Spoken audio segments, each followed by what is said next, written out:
पोलेको चिया होइन? हजुर, पोलेको चिया। यो कसरी बनाउनुहुन्छ?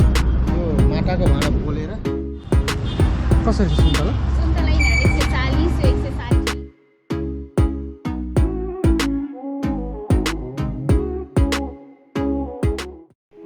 Hello and welcome to Benil vlogs. यो यात्रा काठमाडौँदेखि पोखरासम्मको हुनेछ। म सोलो बाइक राइड गरेर पोखरा पुग्नेछु।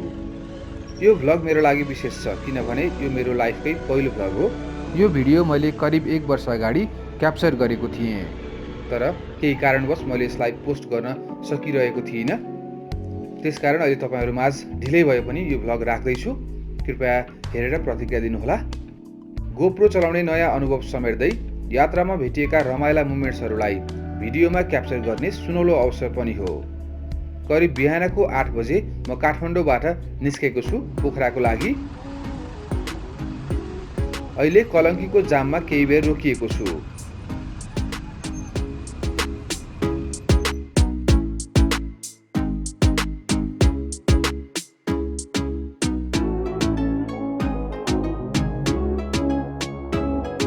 आजको दिन निकै रमाइलो छ। निलो आकाश, खुल्ला दिन, मौसमले पनि बाइक राइडको लागि साथ दिएको छ। अगाडि देखिएको बायाँतर्फको बाटोबाट चन्द्रगिरी केबल कार पुगिन्छ।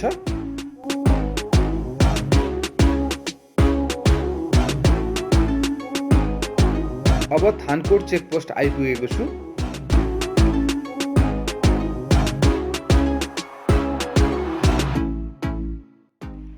यो स्थान नागडुङ्गा नौबिसे सुरुङ मार्ग रहेको छ।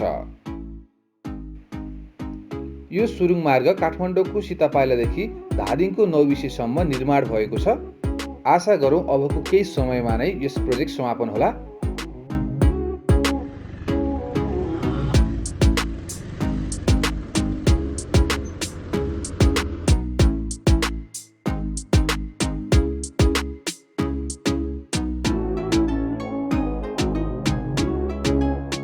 अब यस स्थानमा केही बेर विश्राम गर्नेछु। यो खानीखोला भन्ने स्थानमा रहेको पिस डाँडा घरे रेस्टुरेन्ट हो। यहाँको स्पेसल भनेको पोलेको चिया रहेछ। चियाको पारखीहरूको लागि यस स्थान पृथ्वी हाइवेमा ट्राभल गर्दा विश्राम गर्ने राम्रो गन्तव्य हुनेछ।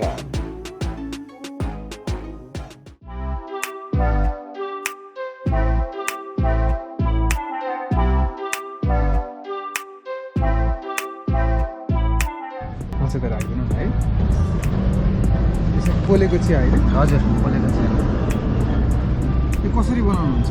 यो माटाको भाँडा पोलेर यसलाई माटाको भाँडालाई रातो बनाइन्छ आगोमा। त्यसपछि त्यो चियामा अर्को भाँडामा रातो झानेको जस्तो हुन्छ। झान्ने यो माटाको भाँडालाई। दाइको यो ठाउँलाई चाहिँ के भन्छ? यो खानी खोला।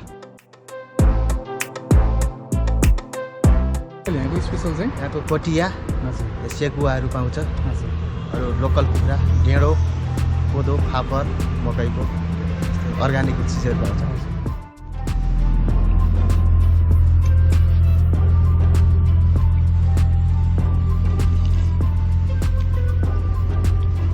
चिया बवाल छ। चिया र नास्ता खाँदै केही बेरको विश्रामपछि मेरो यात्रा अगाडि बढ्यो। हाइवेमा साना गाडीलाई पेल्ने परम्पराको शिकार हुनबाट म पनि वञ्चित हुन सकिनँ। त्यसकारण सजग र संयम भएर हाइवेमा राइड गर्नुपर्छ।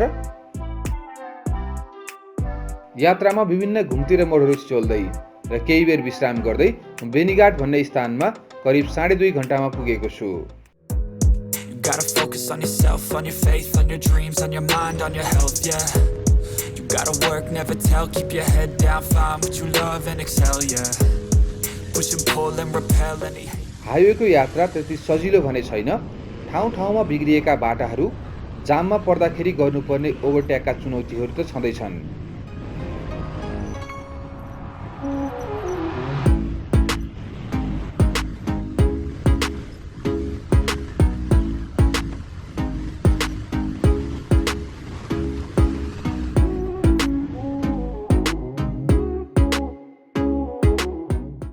बेनीघाटबाट करिब 1 घण्टाको राइडपछि कुरिन्टार हुँदै मुगलिन पुगेको छु। यात्रा चुनौतीपूर्ण भए पनि निकै रमाइलो थियो।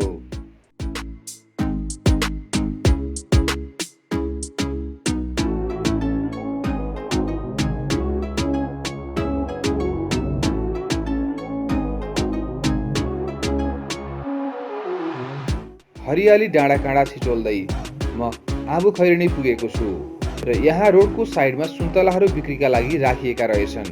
मैले सुन्तला किन्ने निधो गरेँ।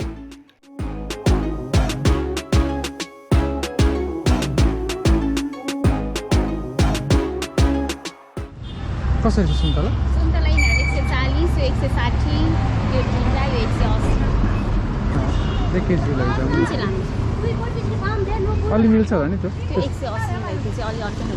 ल किनकि केमा त्यसै नै ग्रेडिङ गरेर आउँछ त्यही भएर। ल्याउनुहोस् त म।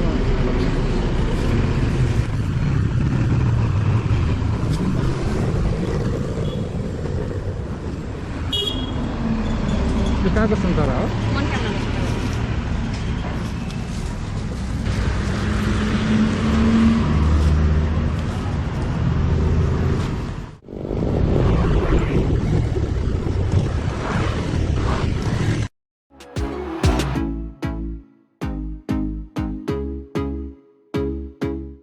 यात्रा निरन्तर गन्तव्यतर्फ लम्किँदैछ।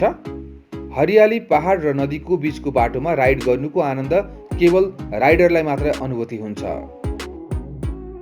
म अहिले बन्दीपुर आइपुगेको छु। बन्दीपुर पोखराबाट नजिकै रहेको पर्यटकहरूको लागि रोजाइको स्थान हो। पिकनिक स्पोटको लागि पनि यो ठाउँ चिरपरिचित छ। काठमाडौँ पोखरा सोलो बाइकमा मेरो यात्रा यो 5औं पटकको हो। हरेक पटकको यात्राको अनुभव बेग्लै हुन्छ। घाँसीकुवा भन्ने स्थानमा खाजा खानको लागि सर्ट ब्रेक लिएँ।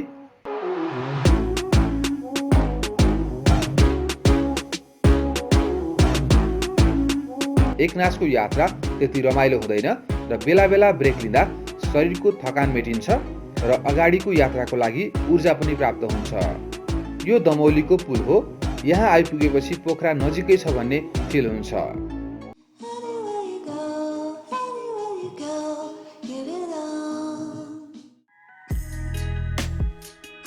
करिब पोखरा प्रवेश गरिसकेको छु। यो विजयपुरको पुल हो। अब म यहाँबाट बायाँ मोडिएर घरतर्फ लाग्नेछु। आजको यात्रा यति नै रहेको छ। सोलो राइड गर्दा बाटोमा भेटिएका रमाइला पलहरू तपाईँहरूमाझ राखेको छु। नेक्स्ट भिडियोमा पोखरामा रहेको नयाँ गन्तव्य काउँ धरहरालाई एक्सप्लोर गर्नेछौँ र काउँ धरहराबाट देखिएका पोखराको मनोरम दृश्यहरूलाई तपाईँहरूमाझ देखाउनेछौँ। अन्त्यसम्म हेर्नुभएकोमा धन्यवाद। Keep watching Benil vlogs.